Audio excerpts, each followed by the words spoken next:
आज आपण मऊ मऊ लुसलुशीत मुळीचे पराठे कसे करायचे ते बघूया. त्याच्यासाठी 3 मुळी घेतले, छोटे आहेत. याची पानं काढून हे स्वच्छ धुवून घेतले. आता त्याला किसून त्याची सालं काढून घेऊया.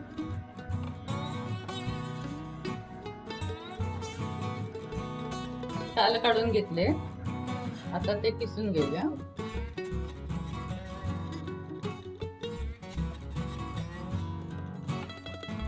आता हा मुळी किसून झाला आहे. मीठ घालून त्याचं पाणी काढून घ्यायचं. 10 मिनिटं ठेवायचं त्याला.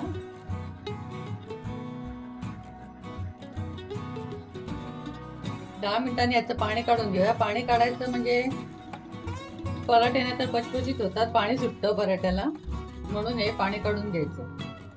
या मुळ्याच्या पानाची भाजी आहे, भाजी करायला होते. पुढच्या वेळेला या पानाची भाजी दाखवते. आता 10 मिनिटं झालेली आहे. आता आपण याचं पाणी काढून घेऊया. किती होईल तेवढं त्याचं पाणी काढून घ्यायचं.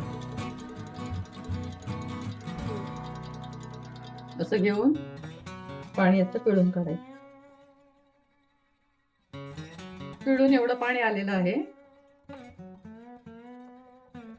आता हे पाणी फेकायचं नाही, हे पिठामध्ये मिक्स करायचंय. चपातीचं पीठ मळताना पराठ्याचं त्याच्यात हे मिक्स करायचंय. याच्यानेच पीठ मळून घ्यायचंय, हेच पाण्याने. हा मुळा किसून एवढा झाला आहे. आता यामध्ये पाव टीस्पून जिरेपूड, टीस्पून धणेपूड, थोडासा ओवा, पाव टीस्पून हळद, थोडं आलं किसून घेतलं आहे. 4 मिरच्या घेतलेल्या आहेत. तिखट प्रमाणे बघून घाला किती हवंय तेवढं. कोथिंबीर, बारीक चिरलेली कोथिंबीर. आता हे मिक्स करूया.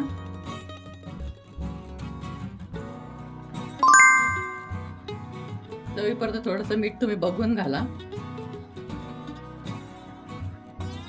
आता हे सारण तयार आहे. आता हे चपातीचं पीठ तयार आहे. आता त्यातला एक गोळा घेऊया. असं करून घेऊया. हे मिश्रण असं सुक्क झालं पाहिजे, नाही तर लाटताना पाणी सुटतं.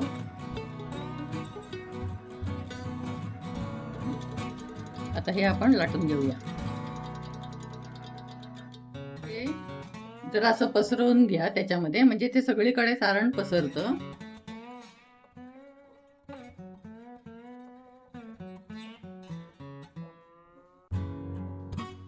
हा पराठा तयार आहे.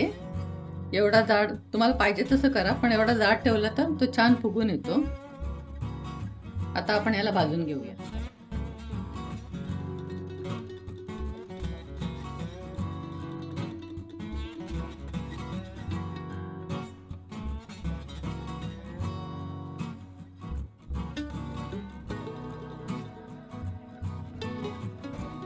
पराठा छान तूप लावून व्यवस्थित भाजून घ्या, आलटून पलटून.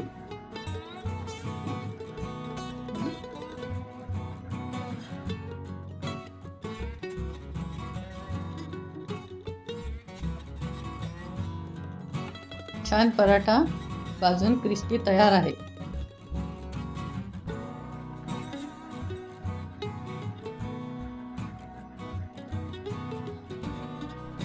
हा पराठा तुम्ही कशासोबतही खाऊ शकता. लोणचं, बटर, लोणी, दही, तूप कशाबरोबरही खाऊ शकता. छान लागतं.